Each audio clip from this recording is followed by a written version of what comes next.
So this is just a thin skim coat on it, but you can see kind of some of the high and low spots.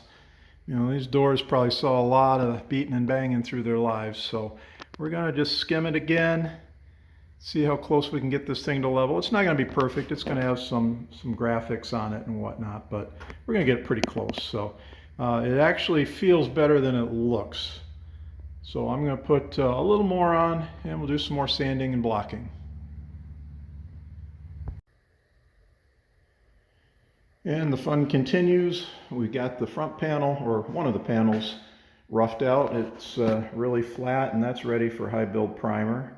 So now we're doing the other side, and I've already got this. I've done some more hammer and dolly work on it and went over it with 80 grit DA, just smooth everything up, degreased it.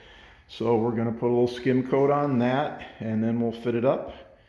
And we'll keep on working. Got some great music playing. Unfortunately, I can't play it as YouTube won't let me play copywritten music. So we're having fun, but unfortunately it doesn't sound as good as it does when I'm actually working. So anyway, more body work today. Okay, while that's setting up, we'll let that harden. We're going to come over here, and we got some pitting in the middle here. There's right in here, there's a stainless steel piece that covers all this, and obviously moisture gets built up behind it, and so we're left with some pitting. So we're going to take and we're going to fill that in and sand it down, even though it's still going to get covered. You know, even on these sides where the weather strip goes in, there's some pitting there as well. And I want that to look good once we paint it. You'll probably see some of that metal poke through. So we will fill all that in. There's nothing rusted through. It's just surface rust, but it just left a little bit of some pits. So we'll fill that in. By the time we get done with that, this should be all set up. And then we'll get some 80 grit out and we'll start knocking that down.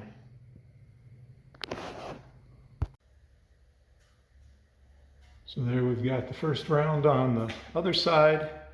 It's coming out real nice. Looks like I got some more work to do here, still just a little bit high, but always takes a few shots to get it right. But overall it's looking pretty good.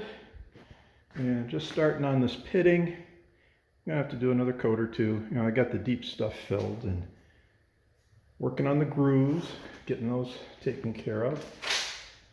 So that'll look real nice once it's painted. So another application there and we'll be close.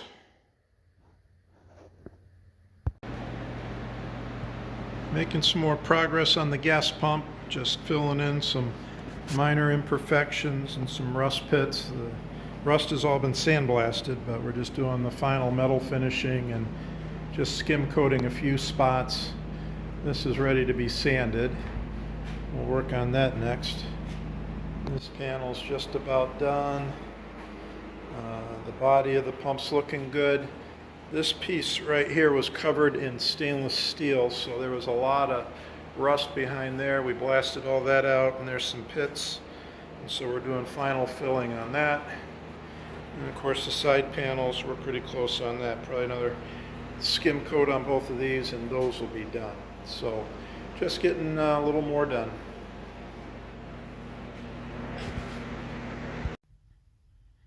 So this is the pocket that the nozzle hangs up into, and it looks like it's kind of a pot metal material that's been plated, chrome plated, and it's got pitting, you know, the usual stuff. I am not going to spend money to replate that thing, but I'll go in there and smooth it up, see if I can get it shiny. If not, I'll probably give it a silver paint. Something like that. Like I say, to spend the money to chrome plate this thing, I don't think it's worth the effort. So we'll go ahead and see what we can do to clean this up. I think I'm making good progress on the body work. Most of the panels are pretty close, at least ready for some primer. Got the heavy pits filled on this thing. And the nice thing about this, there's a trim plate that goes on it. That's this guy. And it needs a lot of cleanup work. You can see where it was rusting on the backside. This is like stainless, so it's really going to be okay. But you can see it's got dents, years and years of use, but it needs to be cleaned up. So I'm thinking, we'll hit it with this bad boy, see what happens. And then once we're done, this guy is going to go on here. I can't reach that far. Like that. And that's going to cover up a lot of the pits, because that's why it was rusted, because this guy was in front of it. So we'll get working on that, see how it looks.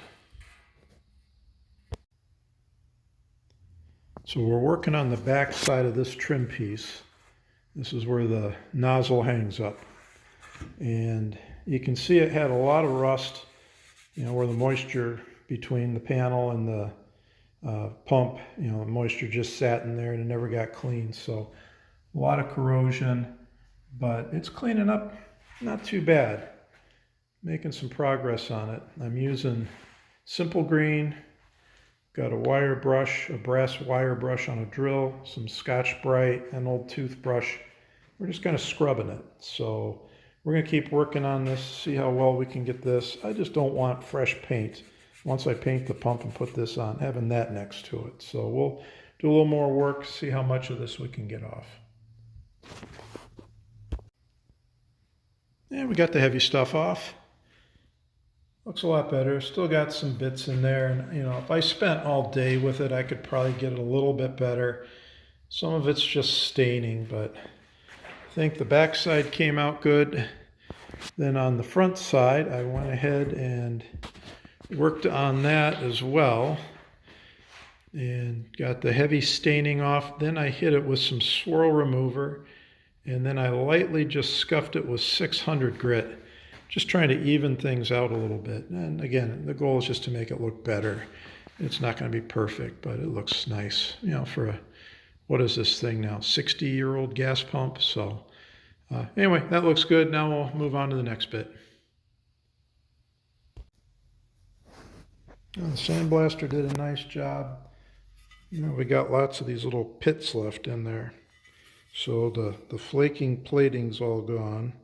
And I think what we're looking at here is some copper plate that's peeking through, and then we've worn through the copper plate. So I'm going to go ahead and just take a little bit of body filler and just fill in the pits, sand it smooth, and then I think I'll probably prime this and maybe shoot it with chrome paint. That looks like that kind of matched the look that they had going here.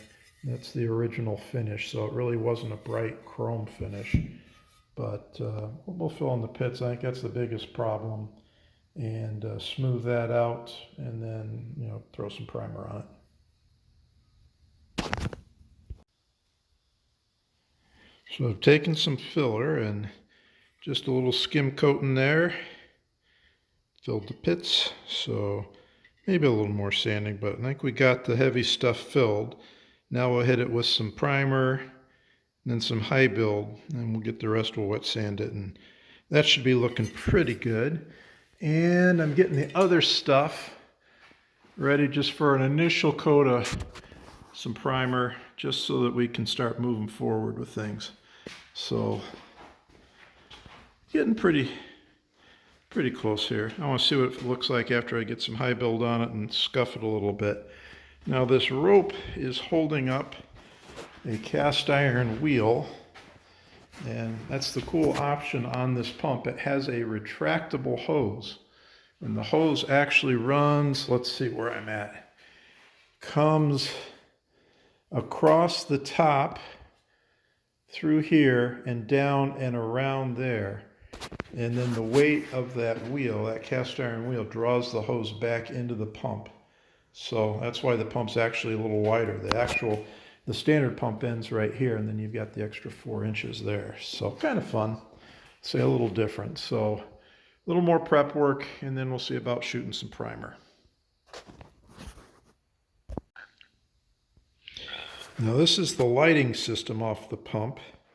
And boy, they sure didn't waste cast iron making the on-off switch for this thing.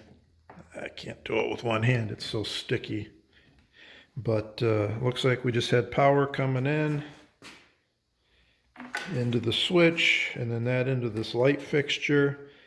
And they had just an incandescent bulb here, but then they, for some reason, had fluorescent off that side. So there's obviously some stuff in here. I'm just going to go back with incandescent on this, and that socket is shot. So I'm going to go ahead and take these guys apart, sandblast this, get it looking good. It just attaches with a couple screws. And get that looking good. Obviously new wiring, but we'll get this apart, start cleaning things up. Well, isn't this clever? You just got this little slider piece in here, and all it does is flips a normal light switch. And just 2 wires in, 2 wires out, nothing fancy. So we'll pull that switch out, we'll start blasting. Just amazing how much corrosion these things get over the years. This is the box the light stuff was in. And of course it's a mess inside. So we'll clean that up. And this is the lid on it. So we'll do that. But surprisingly, the socket that came off of it, just dusted that and it came out pretty good. So we might just use that. Nice because it bolts right in, and then it'll position the bulb right for the globe. So into the blast cabinet. Nothing like a little time in the blast cabinet to get things clean. You can actually read the text on this guy now, so that's nice. And got everything all tidied up, so these are all bare metal right now, and we'll have to do some priming. But now we got a way to put that back in here and rewire it. Ah, come on, guy. We'll hook that back in there. Now I got a way to put the light bulb on, and then we got the on-off switch for everything. So worth the effort, but we'll put these in. The thing is, I need these in place. These are going to go up in here in the pump, and I got to come up with something. I want to put add glass in here, and I don't want to have it so far back that it hits that switch and that light fixture. So I'm going to put them in place, and then I'm going to start fabricating something for add glass, but that'll be another day. I'm not going to go too far on it right now, but we'll pop those in, just see how they fit. Before I get going with any paint work, I do want to make sure I've got a way to mount the globe on top of this. The light bulb fits through this hole in the top, and I imagine the original globe probably attached to something in this area. And I've got a reproduction globe, so I bought a reproduction globe mount. And now I've got to attach that, so super easy. I just have marked a couple holes, a couple spots for holes here. I'm going to drill those out. Got some basic machine screw hardware. So we'll drill the holes, run the hardware through, mount that up, and I think we're going to have to test fit that globe just to see what it looks like on there. So let's get the drill out, start making some holes.